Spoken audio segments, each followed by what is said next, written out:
All right, we're going to get started. Can everybody hear me? Everybody see the slides? Can you, Jim, can you see it? You got your bifocals? Bigger? You got your glasses? Yeah. All right, okay, so we're good. All right, so thanks for coming to November's meetup. Very honored to have the folks from Clarity come to talk about NiFi. So this is one of the most hyped talks that I've ever had. Ryan has talked this thing up for months, so I think it's going to be awesome. Really excited. I heard there's lasers. Before we get started, I'd like to thank the sponsors. So Variant Technologies is a defense contractor in the area. They've been supporting the meetup for several years now. If you're interested in learning more, you can reach out to me and I can make an introduction. ATG, usually Eileen's here, I don't see her. They're another defense contracting company in the area. Always looking for software developers, system engineers. So if you're interested, please let me know and I can make an introduction. Clarity has been with us for a long time also, great partners. They also run the MongoDB user group. Do you guys want to introduce or you just want to do it in the slide? Or TJ, do you want to say hi in the back? Hi. So if you're interested in Clarity, there's a lot of Clarity folks there. You can talk to any of the presenters and TJ's in the back. Do you have a Mongo coming up at all? Or? Not scheduled yet. We're trying to kind of keep that going, but we're working with Mongo for that. We're hoping to do one on field level encryption. Probably early part of the year. Okay. So yes, I realize that there's been changes here, but Next Century has been working with us for a while, and we're very happy to have them. And as a result, we're happy to have Jack here, CACI, working with us also. So if you're interested in learning about them, you can talk to me or talk to Rich, and I think there's some other folks from CACI here. Miner and Cache is not a non-defense contractor. They do a lot of data science work, big data, machine learning. They support a lot of different commercial and different industries. So if you're interested, please talk to me and I can make an intro on that. We're almost done. Aries Ventures is my company. So if you're interested, you can talk to me and I can put you in contact with the right person. That's me. So that was the joke. No one got the joke. CACI, would you like to say anything? Yeah, just real quick. Just a couple housekeeping things, nothing else. Hi, I'm Rich Weaver. I'm the program manager for Middleware 3. We're honored to have you guys here this evening. I think this venue works out very good for what you're doing, so we look forward to doing more in the future here. A couple of housekeeping things. The lavatories and everything, if you go out the door to your left, there's a women's and men's room back there. I would ask that when you're done, please clean up your stuff and throw it in the trash cans for us to make it a little easier for us to make sure the place is clean when we leave and everything. If you have any questions about us or anything, like I said, myself, I've got John, we've got Mary, we've got multiple people here that can help you out. So, thank you. Just a few quick announcements. So for next month, I already have the event posted. It's going to be at UMBC, and it's going to be a speaker discussing using some NVIDIA to do machine learning and robotics. In January, I don't know if anyone came, but a month or two ago, we had a special session that was like introduction to machine learning with the gentleman from IntelliGenesis. So we're going to do another one, but it's going to be a different, more advanced topic, and we're looking to do that in January, so that will be like a workshop. I have a newsletter. If you're interested, sign up. I give away a lot of stuff. I gave away passes for the NVIDIA conference. I give passes away to the O'Reilly conferences. They're usually worth a couple $100s, and not a lot of people sign up. That's a little secret, so if you sign up, your odds are pretty good. I have sign-ups in the back. I'll give away t-shirts and books at the end if you sign up and I raffle it off. And if you have any suggestions, you can always email me. And with that, I'm just going to hand it over. Hey, you hand out to people ask questions, right? I usually just do the raffle. I don't know, depends how generous I am. He was asking if I give out stuff to people to ask questions. Not a lot of people sign up, and I'm being generous. Yes, whoever asks a question will get a t-shirt if you want it, or a book. Whatever I have in that box of awesome over there. That's it. Yeah, just don't take my box, please. Thank you. Hi. Thanks, Susan. Give me a second here. Just clicking. Can everyone hear that?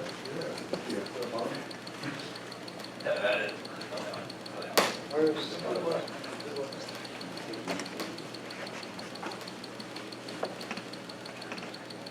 Yeah, go ahead. It's your computer. Go ahead. Can everyone hear the clicking? Yes. Yes.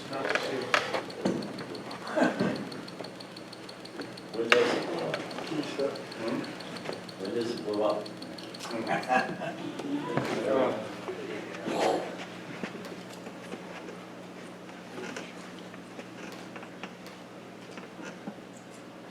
my Mac doesn't do that.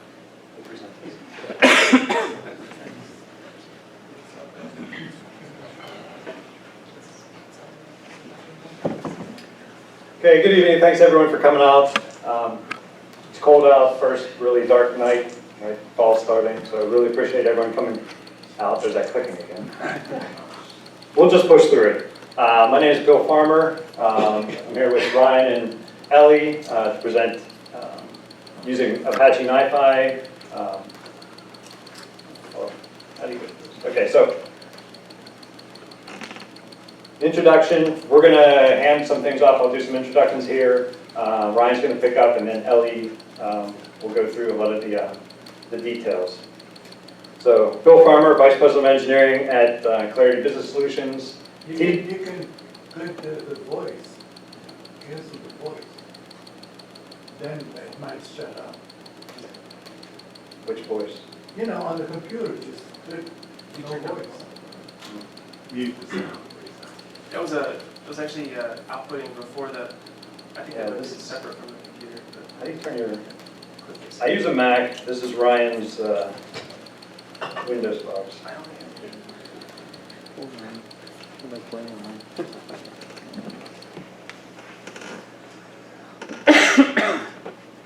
Now we'll try this again.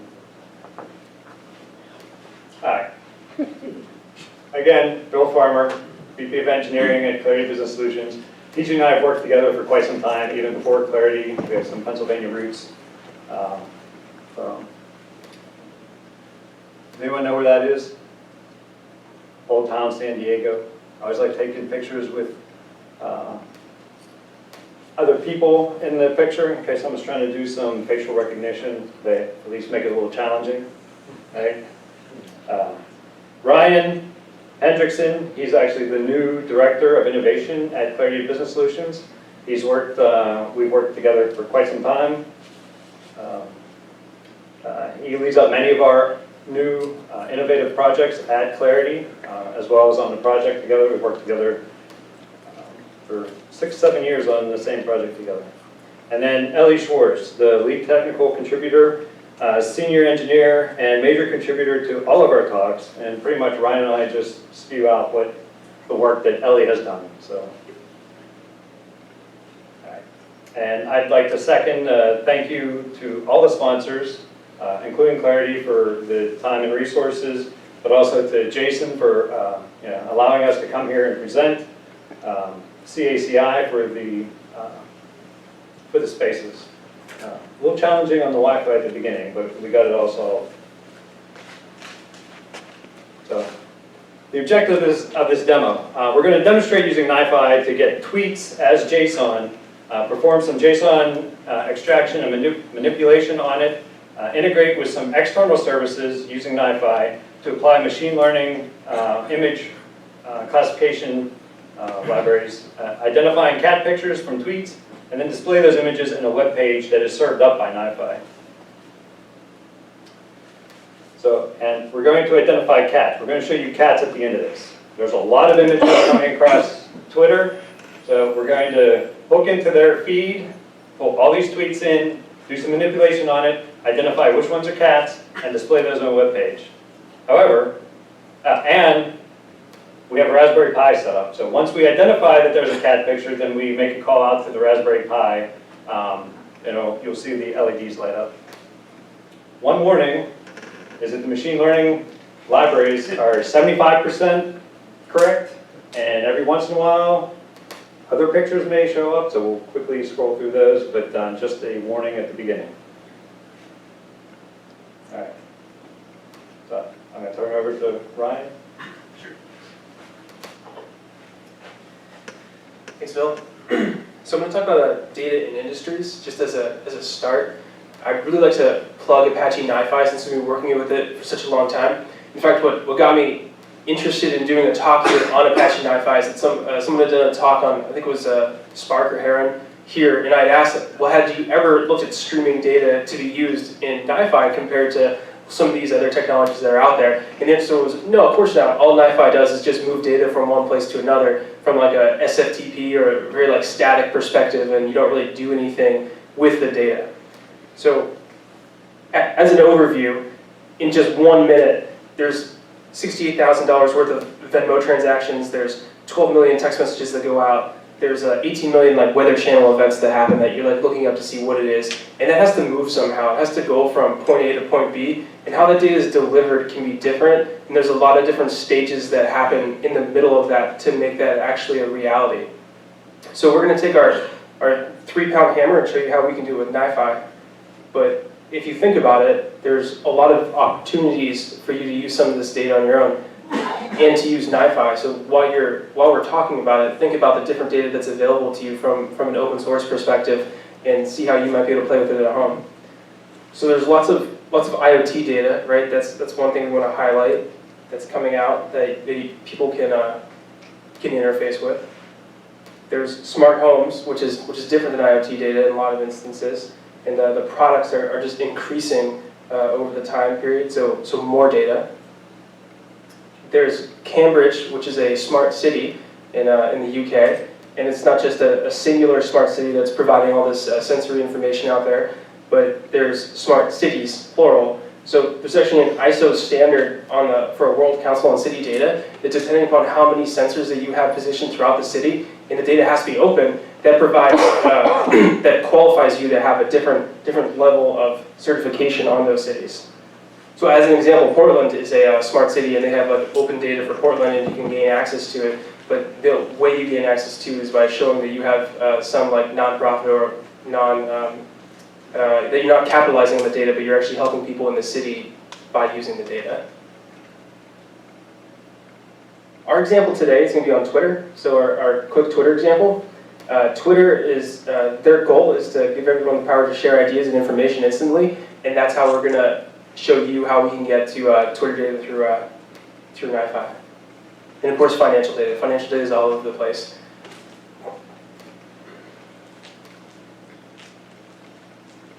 So there's everyone's heard of the 3 V's, right? There's the 4 V's too, the value of data. So there's volume, velocity, variety, and value.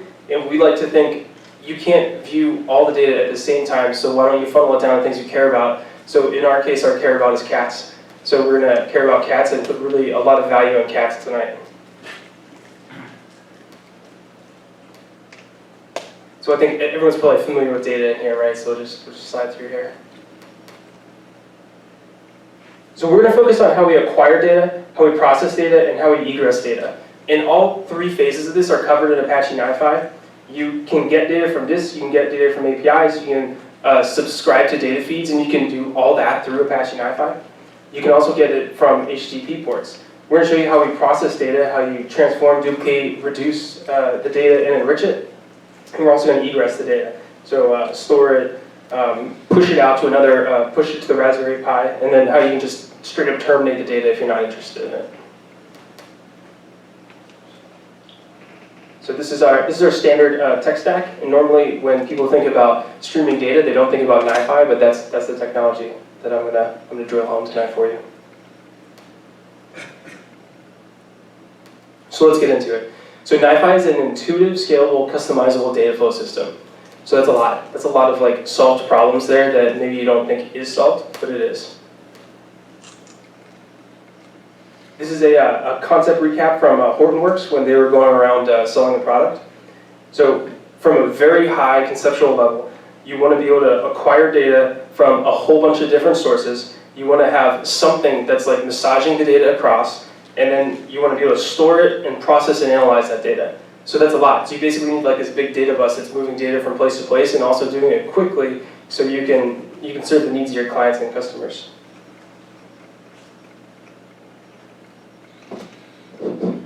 So just a little, if you guys hear me with this as well, just a background on Apache NiFi back in November 2014.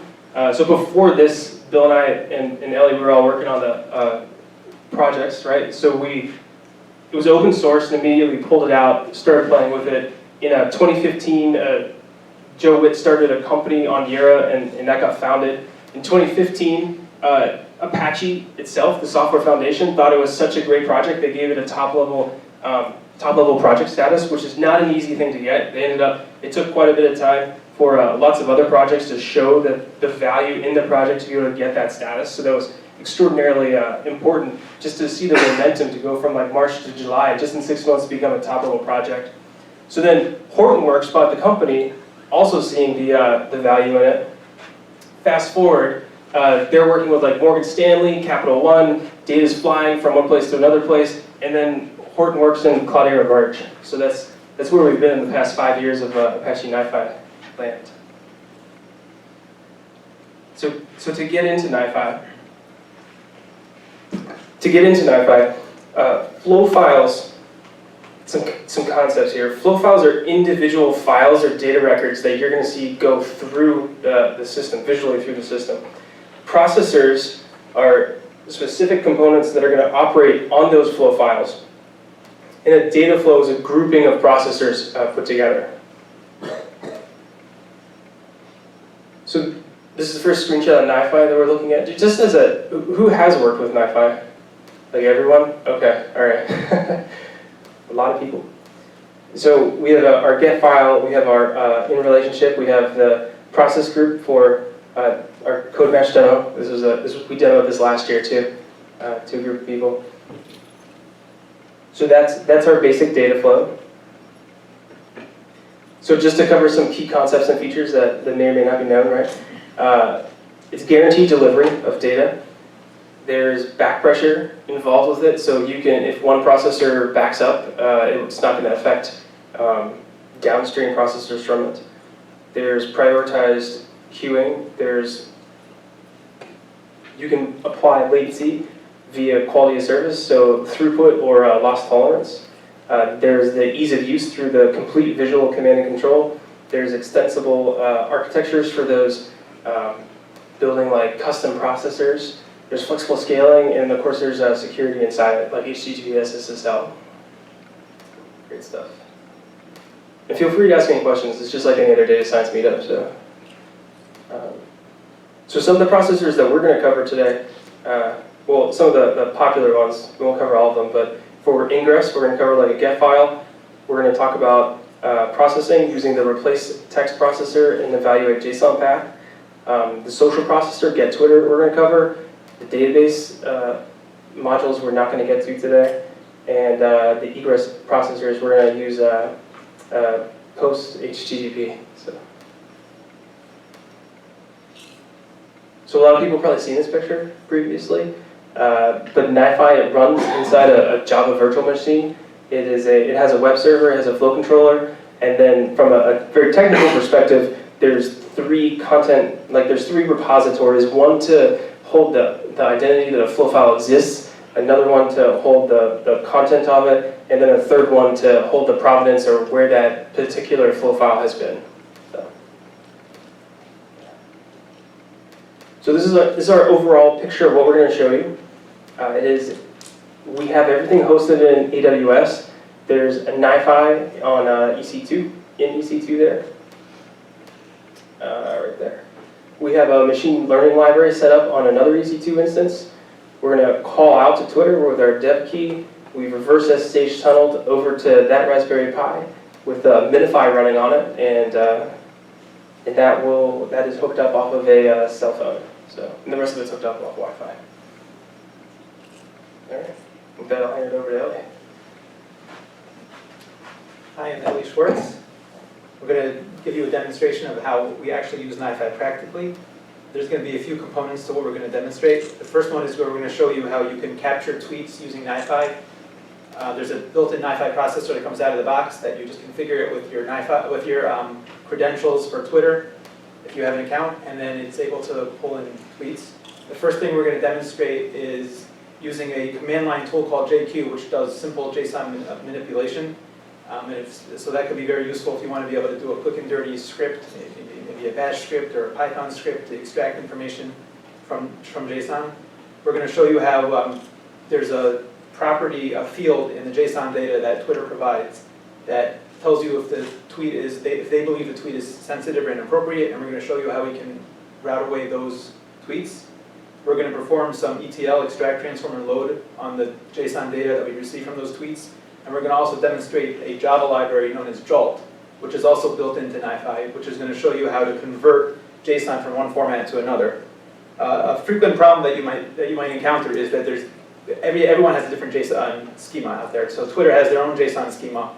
You might want to put your JSON data into your own database that could, like Elasticsearch or something similar to that, Mongo, which deals with JSON data. And you might want to have your own schema or your own way of representing that JSON data. So it will be a common problem that you would want to transform your JSON data from one format to another. It also could be you want to simplify it. The JSON format you might get might be complex, or you only want certain aspects of that JSON, or only JSON files that contain certain fields. So we're going to demonstrate how you could use NiFi and different tools such as Jolt to extract that information and convert that information to different forms of JSON. We're going to show you how we are going to parse the JSON to find the image URL, and we're going to download that URL. And we're going to also route on the users that have a lot of followers. So that's one of the attributes in the JSON that we receive. We're going to show you how we can find those users that have a lot of followers, run those JSON files through NiFi, and extract the images from those tweets. And then Phil is going to come back and explain to you how he has a machine learning tool that's able to identify cat pictures. And then Ryan's going to show you how we serve up pictures of those cat. We have a web page that's actually built into NiFi. NiFi is acting as a web service to be able to display, web server, to be able to display cat pictures back to you, the simple web page. Okay, so I'm going to show you actual NiFi now.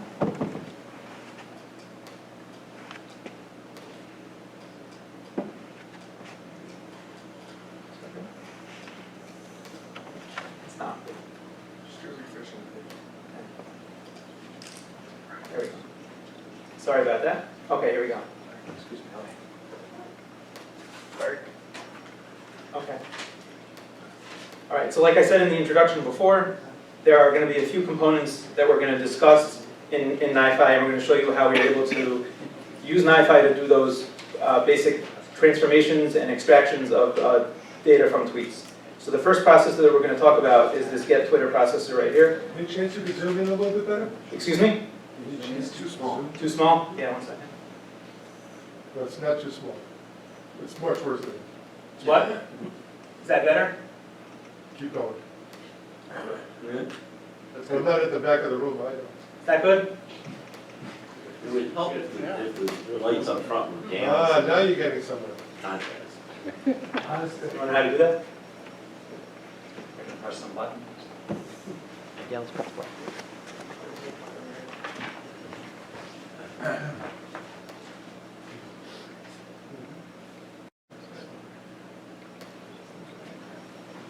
That's better.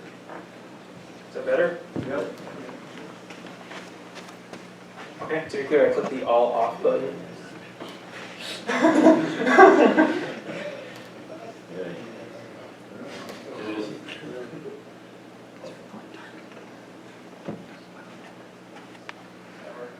All right. Is that good? Yeah, good. Okay. Move to the front if you can't see. Okay, so this is the configuration of the Twitter processor for NiFi that comes standard with NiFi. So these are sensitive values when they're configured as passwords. It doesn't actually show the content, but you can still edit it, and you can't see the original value, but you can go and type one in. So we already pre-configured this with our Twitter credentials.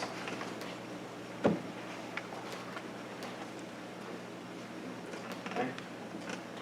So we're going to turn on the Twitter processor, and you'll see this is the processor right here. It says get Twitter. This is the queue. So since the processor that comes out after this get Twitter processor is turned off right now, you're going to see data queue up right here by this. Can everyone see where I'm pointing? Success? Yeah. Okay, so I'm going to turn it on. And generally speaking, you get a lot of data pretty quickly, 47, and yeah. So we're going to stop it right now.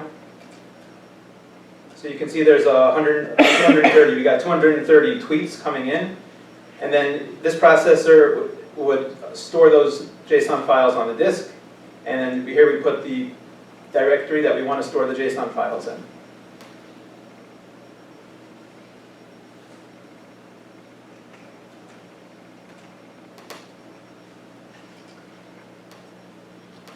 Once those files are on a disk, well, okay. So you can use a command called JQ.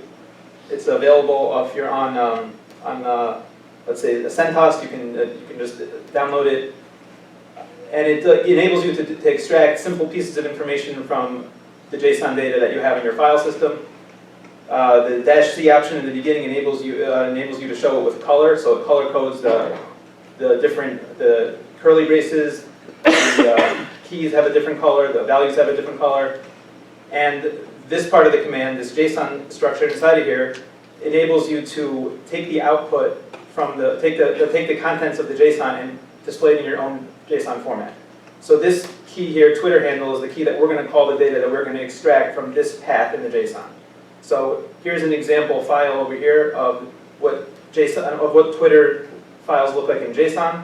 You can see there's a user object in here, and inside there's a screen name or the Twitter handle. So we're going to call the value that we get out of this path Twitter handle. It's going to go into the Twitter handle field, and then the same thing with username, and the same thing with the user ID string. And then you can see over here, this is the output of what the JQ command does. And there's all sorts of things that you can do. Obviously, if you use things like sort, unique, you can do, and you can even use a wildcard on this, and you can get a whole bunch of information out. You can do counts, how many fields have certain values, and it's a very useful tool just to be able to do it from the command line.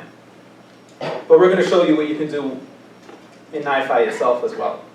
So we already ran the Twitter processor, and just to show you over here, you can do a list queue on the queue, and you can see that there are flow files in the queue.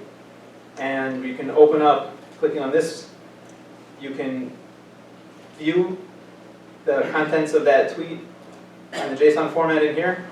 So here you can see, again, it's very long. There's a whole bunch of information in this JSON. But like we talked about before, here's that user object that we were just talking about. There's the user ID, the screen name, and then the actual name that the user uses, the friendly name is. Okay. All right, so we have a whole bunch of processors queued up here. The next thing that we're going to do is we're going to look at the JSON in those tweets, and we're going to go look for particular fields. There is a field. This is an evaluate JsonPath processor. It uses a syntax known as JsonPath, which is another way to find information, extract information from JSON data. There is a possibly sensitive field in the Twitter JSON that it's not always present, but it sometimes is present, and if it's present, it maybe value could be either true or false. And we're going to extract that, and we're going to put it on a flow file attribute, which we're going to name possibly sensitive. And then also somebody could be retweeting a photo, and that photo could be sensitive or explicit, and then we can put that into the flow file attribute retweet possibly sensitive. So the way it works in NiFi is that you have flow files, and the flow files contain content, and they also contain metadata about that content. And the metadata about that content are these flow file attributes, and they all get sent together with the data as the data goes through NiFi. So as you process data, you could tack on particular attributes onto the data, and it'll stay with that flow as it goes all the way through the system, and you're going to see how that's used in a second. So the value for possibly sensitive field, Yeah. where and how is that generated? So just so you know, this is actually one of the fields that Twitter provides, and it was one of the ways that we were able to remove many of the sensitive pictures, explicit pictures. So Twitter generates that somehow. There's some method that they do, but they provide it in some of the records that they send. Okay, so it's already in some header information of the tweet. Yeah, it's actually in the JSON of the tweet, somewhere embedded in there. There's a lot of JSON. It's not in every single tweet, but many of the tweets it's there, and it could be true or false. So once we go past this processor, we could start this one up, and then in a second the data should queue up. Yeah, I know, I have to get out of there to refresh it. Okay. I can't see it, it's fine. So here you see that the evaluate JsonPath look for those fields, and again, not everyone has it, but we're going to see, you click on this and you click on the attributes section, there you go, possibly sensitive is false. So Twitter already, in the JSON that they provided to us, said that they set the possibly sensitive field to be false. So is the JSON not uniform? In other words, are you saying that every tweet might have it? Is it that the actual field is not there, or the field is there, but calculator would have known? So there are a few different formats of JSON that Twitter could be sending out. Most of them are going to be posts, and in which case that field, I haven't checked every single one, but most of the ones that I've seen do have it. But you're also going to see things like deletes and things like that. There's other things besides posts, other activities that happen on Twitter, and that JSON looks totally different. Right. So you'd have to, yeah. So what you could do is in the beginning, you could identify what kind of JSON you're dealing with, and then there are different fields in the JSON. You can look for particular fields that are only present in certain kinds of JSON that they provide, or certain activities that people are doing on Twitter, and then route it that way. Good, thanks. Sure. So then another processor that NiFi provides is a route on attribute. So we just extracted, you saw that possibly sensitive flow file attribute was set to false. So there's a route on attribute processor. If you open that up, so this is called NiFi expression language, and there is the NiFi attribute that we had. Let's use the possibly sensitive one. So this is the syntax to use to indicate that we want to use the possibly sensitive flow file attribute, and then there's a method that you can run on that attribute called matches, and we want to, if it's true, we want to route things to this tweet possibly sensitive route. And then the same thing for the retweet possibly sensitive, and I'll show you how that works in just a second. Need to zoom out for a second? Okay. So you can see here there's the remove sensitive tweets, and then here it's going to delete those sensitive files. Remember, in the beginning of this flow, we stored the files on the disk. This is going to delete those that are possibly sensitive. If you zoom in a bit, here you go. So this queue over here, actually, it's hard to see. Let me open it up. So it takes two relationships: the retweet possibly sensitive and tweet possibly sensitive. You can, I don't know if you can tell from there, but the top two are bold. The top two ones are in bold. The bottom one is not bold. That means that the queue that we clicked on is going to use these two relationships, the top two. And then there's going to be a separate relationship called unmatched, which you can see over here, which is going to send all the flow files to you that don't have true value for possibly sensitive. So we're going to start this. We refresh the canvas again, and none of those had possibly sensitive in there. Oh no, we did. Sorry, look at that. So the queue is going straight to a delete sensitive files processor. That processor is a fetch file processor. What that's doing is it's looking for a flow file to be on the disk, and it's going to delete those flow files. Yeah, we're looking in that location. We have a file name already as the NiFi as the flow file attribute, and in the case where it found possibly sensitive is true, it's going to delete those files. So you can see over here in the processor, it gives you information about what flow files went through in the last 5 minutes. So in the last 5 minutes, what we just did is we had 4 sensitive files that were deleted. And then the rest, you can see here, 230 went through, 4 were deleted, and then the other 226 are not possibly sensitive, and they're going to go on to the next part of our flow. The next thing that we're going to do is we're going to extract fields from the JSON, similar to what we did with the JQ that you saw earlier. We're going to extract fields from the JSON and add those other fields as NiFi attributes as well. So the main important fields that we have that we're interested in is there's the create time. You remember that user object from Twitter. There's the user followers count. User also has a friends count. Again, the name, status count, how many tweets that person has tweeted, the screen name of the user, and the user ID. All those fields from the JSON are going to be extracted and carried with the flow file as flow file attributes. And I'm going to show that to you in a second. And the JSON so far has not been touched. The JSON that we got from Twitter is not altered at all. And that's just going to flow through the system until we make some changes to it, which you're going to see a little bit later. So now I'm going to turn this processor on. Refresh.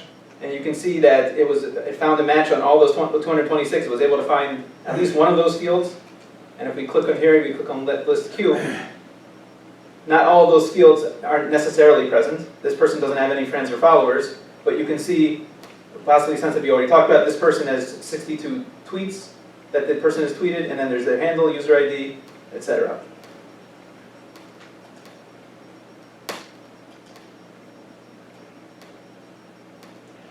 Okay, so the next thing we're going to do, in this particular case, we're going to now alter the content of the flow file.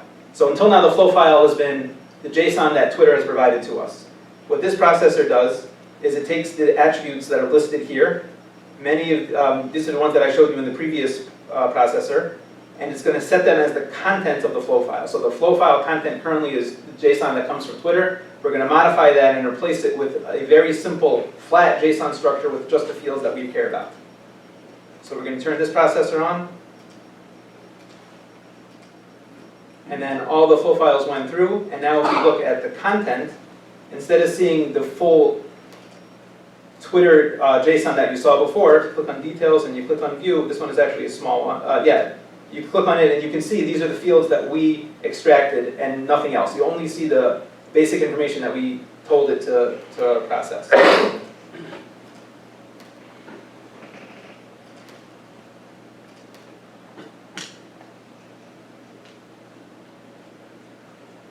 Okay. The next processor is going to show you, we're going to show you how you can manipulate JSON and convert it to a different format. This is actually a very powerful processor that you can give it various JSON formats from complex to simple and transform them again from complex to simple JSON schemas. I have a slide to illustrate that a little bit better. There are a variety of plain text processors as well. Excuse me? Are there a variety of plain text transform processors as Yeah, well? you can. There's an extract text processor and replace text processor that enables you to run regular expressions on the contents of a flow file. So yeah, if it's not, it doesn't have to be JSON. You can use regular expressions as well. Okay, can everybody see this? It's a little hard to see.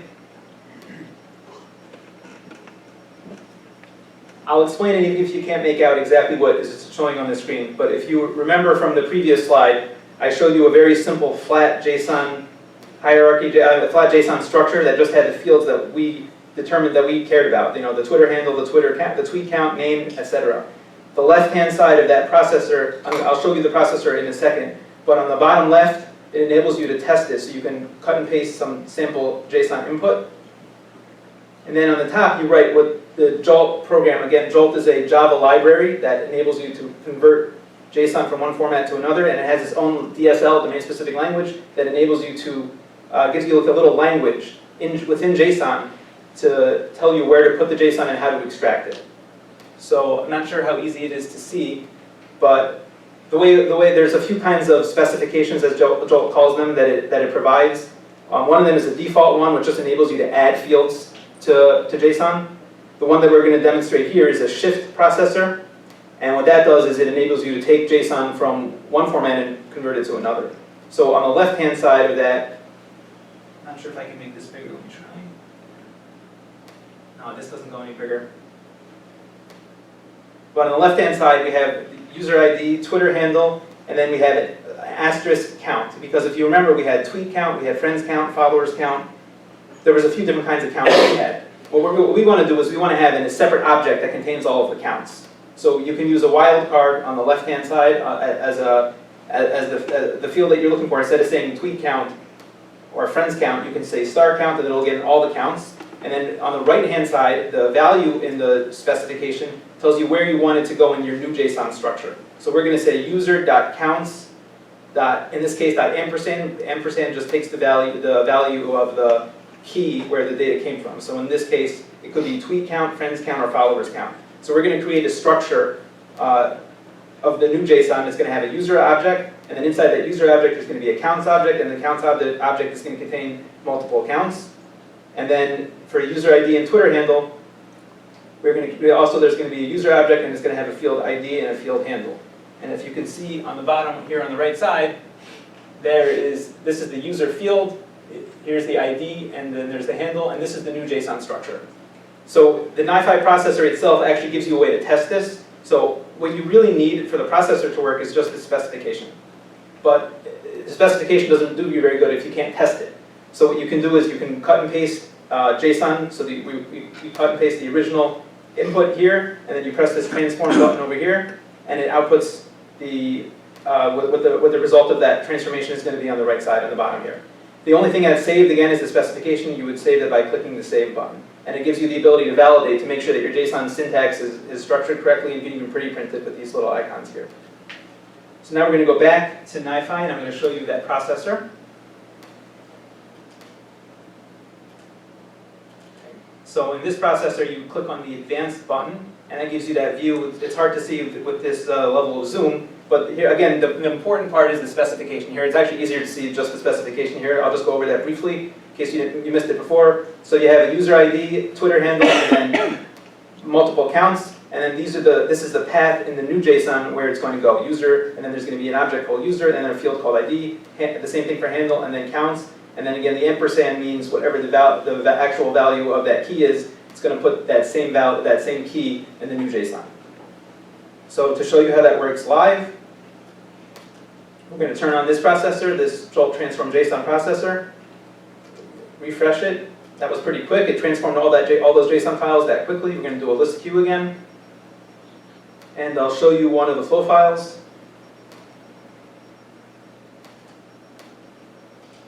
Format it nicely, and then here you can see the new structure. So again, we went from the complicated Twitter-provided JSON, which is a very complicated structure. We extracted basic information from that JSON structure, and we were able to reformat that JSON data into our new structure that we want. All right, now how do we get cats out of this? So back up over here. So remember, we did an extract JSON fields as attributes. This is where we extracted the main fields that we were interested in from the JSON data. What we're going to do now is we're going to send that to a route on attribute where we're going to look for a followers count that's greater than 250. And then we have that route called lots of followers. And one of the things that you can do also with this processor is if you go to settings, you can automatically terminate certain relationships. So we don't care at all about those tweets that don't have a lot of followers. They're going to be unmatched. And anything that goes to unmatched is going to just disappear. It's going to automatically terminate. It's not going to go anywhere. So the only thing that's going to come out of this processor are the ones that have more than 250 followers. So you see there's 226 in the queue. We're going to turn on the processor, refresh NiFi. Only 112 of those had more than 250 followers. As you can see, 112 came out. So 226 went in, and then 112 have lots of followers. The next thing that we want to do is we want to find the images that are contained in the JSON. So previously I was showing you an alternative view of the JSON where we manipulated the JSON, but in this pathway, coming back from the top over here, this is still the original JSON provided by Twitter. And it's a pretty complicated structure, and I have a slide real quick just to give you an idea about what that structure looks like.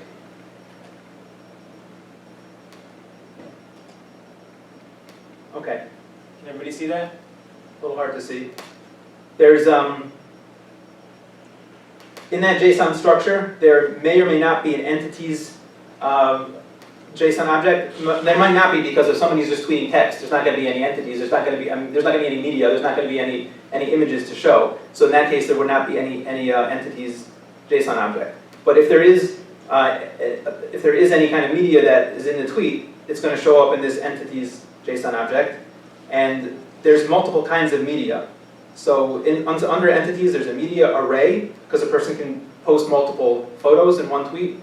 There's a type for that particular kind of media, which in this case is photo, which is the ones that we're interested in. And there also could be videos and audios, which we're not going to be interested for the purposes of this demo.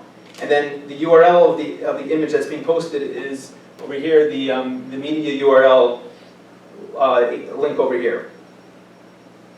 So we're going to go back now to NiFi. This is a split JSON processor. It uses JsonPath to extract the array of media that we saw previously, and it's going to put each one, just the contents of that array, as a separate flow file content. So in other words, we started off with a very large JSON structure. Inside of that JSON structure, there's an array of media. We are going to extract just the media portion of that JSON. Now, if you do that, you're going to be missing the username and username information and things like that. But we already have that information as flow file attributes, so that information is still going to come along with the data. So coming out of this split, now again, not every tweet is going to have media associated with it, and even the ones that do, some of them might have multiple. So the number that come out of here could be interesting. Okay, not that many of them had images, so we only got 24 images coming out of there. The next thing we want to do, sorry? So, backtrack a little bit. If you Sure. go back up, what was your logic behind drawing it out according to the number of tweets for the followers? Oh, just to whittle it down a bit and illustrate how we could find different kinds of value from the JSON, and as a hypothetical, you might care about people who have more tweets Okay, or who have more followers. Yeah, I mean, there's no particular reason, just that maybe those people are more interesting. More specifically, we thought that cats would look better if the person had more followers, because then they'd be tweeting more prolific cats. Yeah. Okay. So we've already now we've extracted that media object, and if you look in here, I will show you again real quick in the queue. So this is just the contents of that particular media object. So it's not there's not any other information here. We don't know who the user is, but if you go back over here and you go to attributes, we still have the user information saved up as a flow file attribute, so that information is not lost. So now what we're going to do is we're going to identify photos from that media. This is a little bit complicated for JsonPath. JsonPath is an open source tool that you can go look on the internet. You can find information about the syntax. And what we're doing in this case is we're going to look for types that are photos. So anything that has a type of photo is going to be put into the photo flow file attribute, and then we're going to take the URL of that photo that I showed you earlier, and we're going to put that in the image URL flow file attribute. So we're going to now find images. Hopefully some of those 24 will have images. Okay, all of those have photos in them. And then what we're going to do is we're going to download that image, and I'm going to turn it over to Bill to demonstrate the next part of the system, what we're going to do with those images. Thanks, Ellie. So Ellie explained how NiFi can be used to download Twitter, how to manipulate it using some JSON tools. But yeah, well, the question was, why did we pick 250? Well, suppose we're an advertising agency or something, and we're trying to sell cat litter, right? We want to identify followers. We want to identify Twitter users have a lot of followers and kind of focus on those people. So it's a good use case, or that can be for anything else. I think just to back up a little bit regarding NiFi, NiFi is an open source tool, and out of the box it provides all of these processors. There's many ways you can do these. There's a lot of solutions for different problems, right?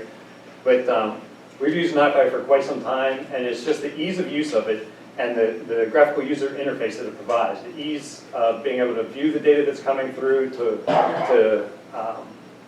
kind of watch the data coming through and identify if there's choke points and so forth. So we have this Twitter data now, and we have the image that was downloaded from users who have 250 or more followers. We've used an attribute that Twitter provided that says that this image is probably sensitive, right? So now it's coming through. Now we want to say, okay, we have the image. We need to identify what's an image. We want to say it's a cat, whether a cat or not. Let me see. I'll make sure it's turned off. There's a few slides. I'm not going to bring up the slides because I think, identified that the font doesn't come out that well, so I'm just going to stay in NiFi here. So we're going to download the images.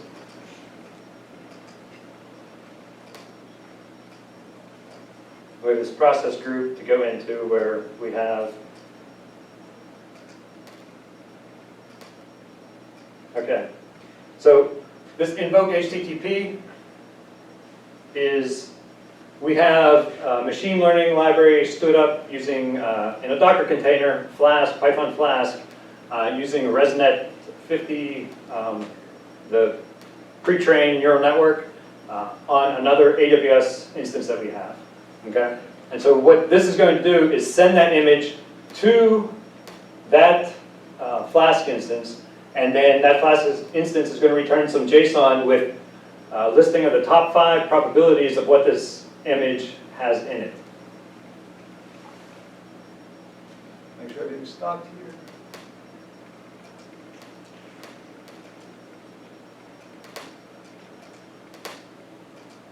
Okay, so we called out to that AWS, that other AWS instance, to the machine learning library, and it's returned all 24, so there aren't errors, that's good. Let's take a look at one of them. Now, what we wanted to do is make sure, when we sent the image, we want to make sure that we get the image back, but we also want to take that JSON and include it. One way to do that is, the content of that flow file is still the image. We can take the JSON that was returned and put it in as a NiFi attribute. We'll take a look at the attributes. It should say image classification. There we go.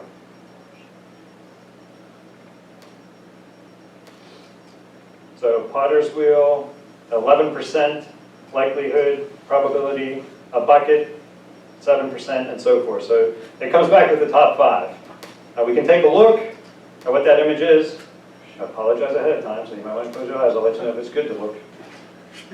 Okay, so now this ResNet 50 is supposed to be 75% good at identifying images. So yeah. Go back to NiFi. So we have these 24 images, and we're going to send them through to the next step with the likelihoods of what that image is. What's that? Thanks. Yep.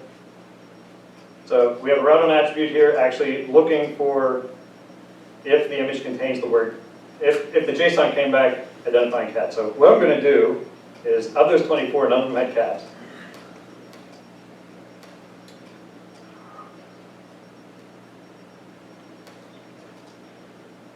I'm going to go back and turn this thing on.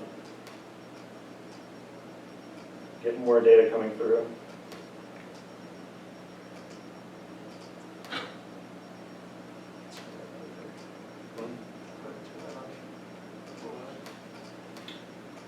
You're talking? I can't hear you. All right. 86.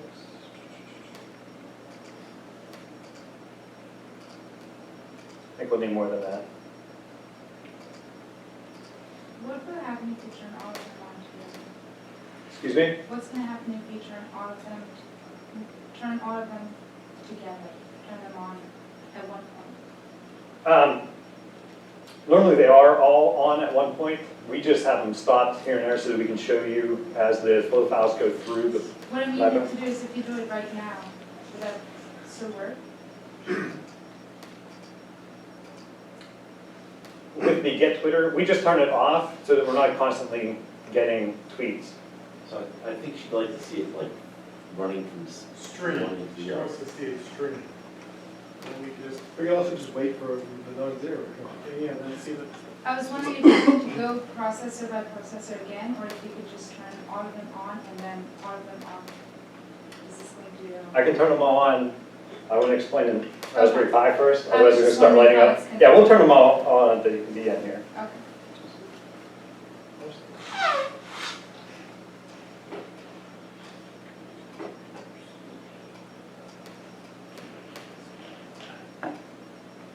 Okay, so actually we've had 2 cat pictures come through so far.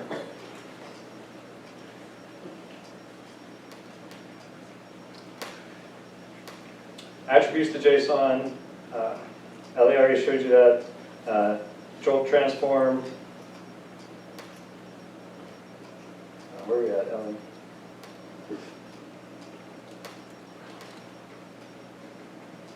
So we've identified 50 cat pictures.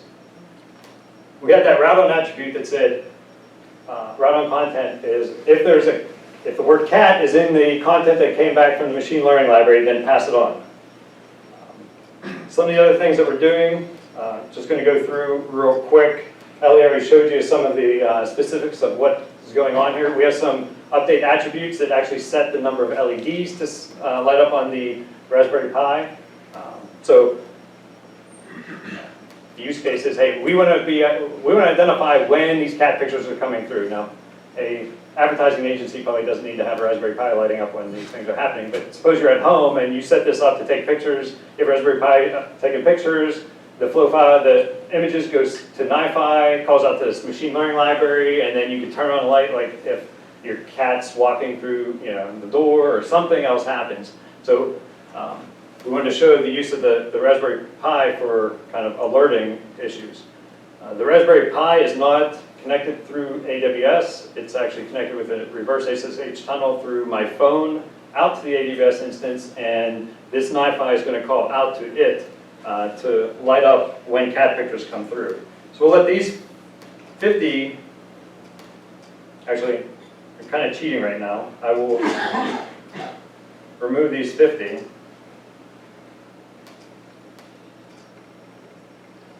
Empty it. I'll turn this on, and all the, we'll go back and, almost like this, it's hard to tell.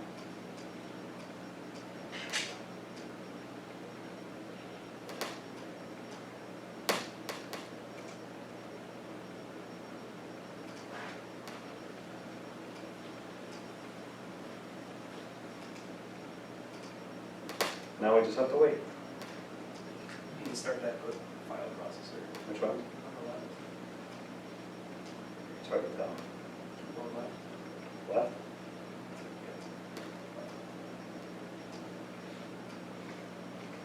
That one there.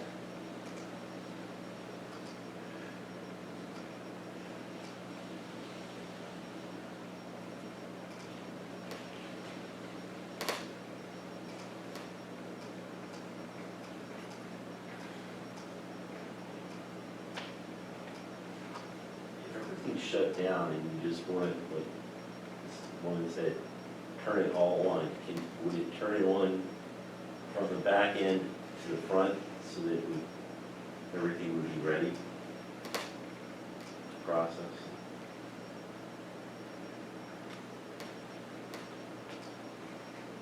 You can turn everything on it. There we go. It didn't quite work though. Now we give it a...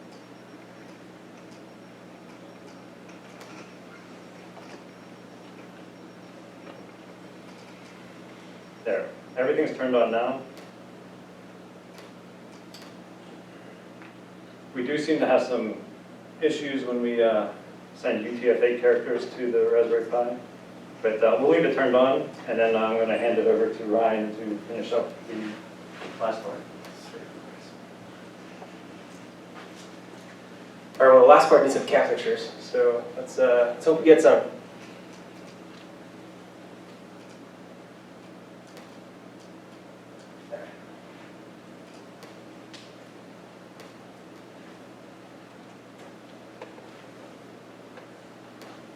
Cool, we got some. All right, so let me zoom out here. So this is a website set up through Apache NiFi.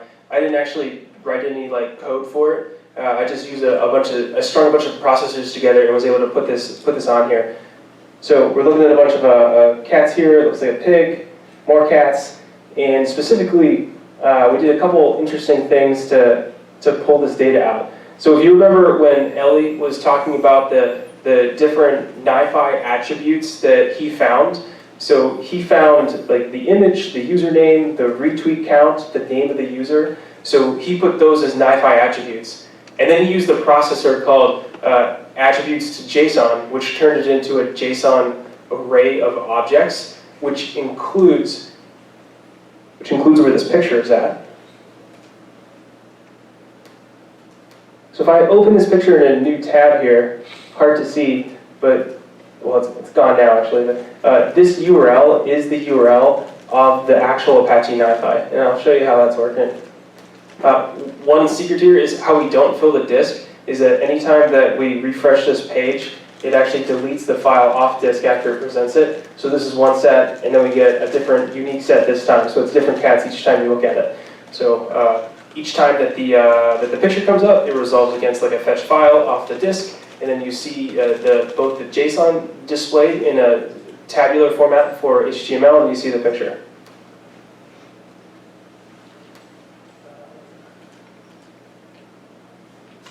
Okay.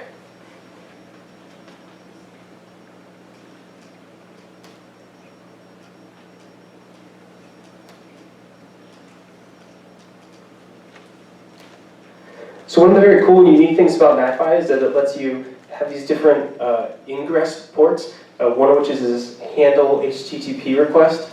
So when I drop this onto the NiFi, I give it a port 9899, and I give it a standard HTTP context map, which is a particular, this is a particular concept within NiFi that lets you pull in different what were they called, like back-end processes that can span different processors and be used together, like different contexts. So very specifically, like this processor and the one at the very end are using the exact same HTTP context map. So it's receiving a web request on this host name at this port on the path /cats, which is what we were just looking at. And then it's going through and actually doing different things, like operating on that request. So when in Chrome, when you hit that request, NiFi is actually pausing the request right here so it can perform some actions before it returns the response to the browser.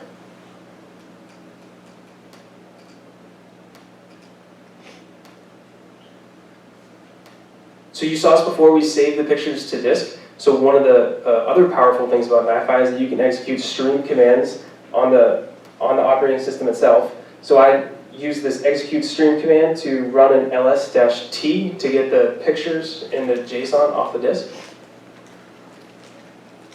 If it comes back with pictures, shows up over here. Oops. Shows up here. Right? Those are the pictures.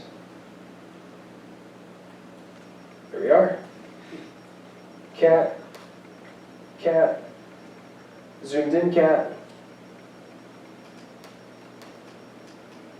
If it doesn't find a picture,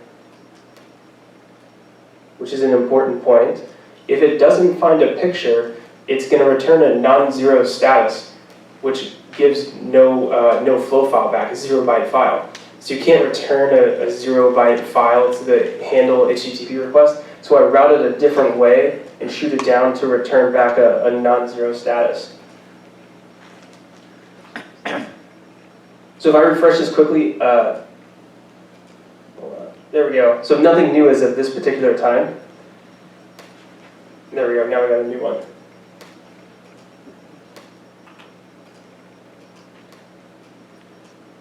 So someone asked before about regular, like not JSON type stuff. So I'm using let's see here, an extract text processor to pull text out and pull it into a NiFi attribute. So I just use a regular expression like .star, pulls it out, and then puts it into a NiFi attribute. Fetch the file from the disk, transform the JSON a little bit. This is where a little bit of the magic happens. This is a bit of a complex Jolt transform, but the way that I generate the actual HTML is by embedding this hard-coded link of where the picture exists on the disk. So it's using a concatenation feature. So it takes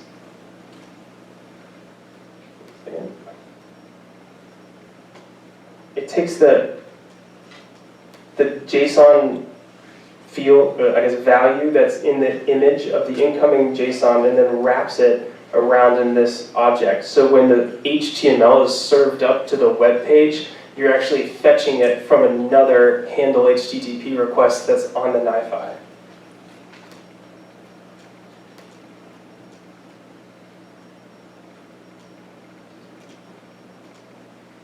Right. So here, so this is the actual web page that's being served up. So I happen to find on the internet some code that takes a JSON array and turns it into a HTML table. And that's what this is. So it's pulling in jQuery and then running this function and returning this website after the function's been run, which is the table.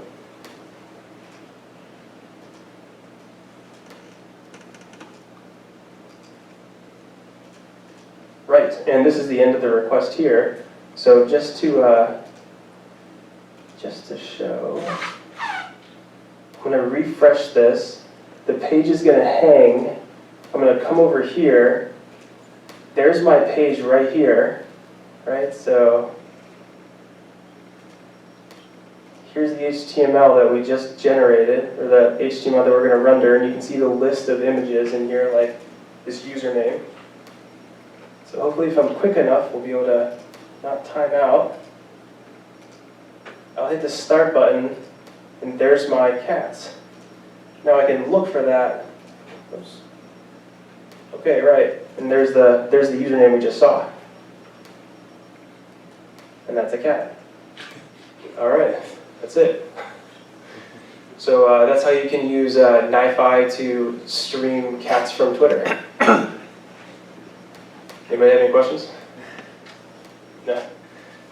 So there's lots of different things you can do with NiFi, but we enjoyed putting this presentation together, and yeah, go ahead. So where are the LEDs? Oh, yeah. You know what, I was Yeah, thinking what that the network connectivity in here is not great. I think the cell phone probably lost connectivity. There was a reverse SSH tunnel set up, and I think that I can try. Give me a few minutes to try and get it up and running again. That's okay. That's the theory, anyway. How much in AWS resources does this cost? Good question. It's about like 10 cents an hour for Less than what we for spent on it. Okay.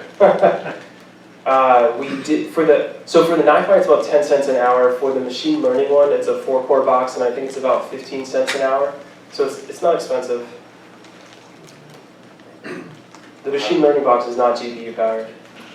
Yeah. So a lot of people are going to want to be doing some of the same kinds of things, like at least part of what you've done here, like maybe getting things from Twitter. Is there like a place you could contribute these process groups or whatnot that people could just sort of search and download and reuse? Yeah. Yeah, I don't know if that's a plant question or not, but It's obviously not. so there's a really good marketplace that Apache NiFi has, and the open source community surrounding it is just very, very good. So there's 2 development aliases that you can hop on. It's like dev users at NiFi, or dev-NiFi at like Apache something. If you go to like apache.com or Google search Apache, you'll come up with it really quickly. And then there's they use GitHub. I believe they use GitHub primarily now, and that's where the entire marketplace of processors are. And it's an enormous marketplace, and there's something like 250. Is that reasonable to say? 294 processors are in this one. One of the things we glossed over in here too is that you can write. So to answer your question a little more, is you can write custom processors. It's all in Java. So it's a very fast way to take like 10 of these processors and then turn it into one. Are there other language hooks to There are. Yeah, so I glossed over that a bit as well. But there's 2 processors. There's execute stream command, and there's also execute script. In the execute script, you can choose a bunch of different languages to write in. So like Clojure, JavaScript is Asema, Groovy, Python, although I'll warn you, this Python's actually JPython, it's not real Python. So if you want to use Python, you gotta use the execute stream command instead. Does somebody else have a question in the back? Yeah, so question, on the pictures, the cats that you bring in, Yeah. the method to extract the metadata from the picture itself. You know what, I think there are actually EXIF processors that are in here. But no, we did not in this demo extract it. So yeah, there's one called extract image metadata, and you could pull that out.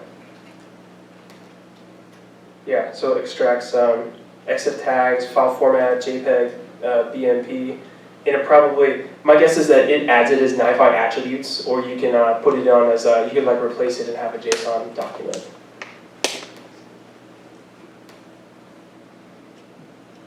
Okay, thanks. I'll get back to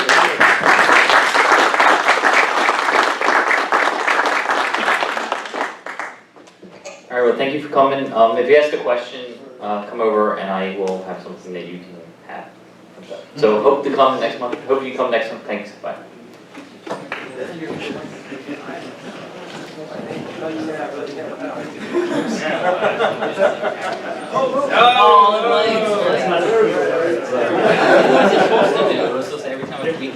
Yeah, well, the problem is with the, you have, we just got a point before the SSH tunnel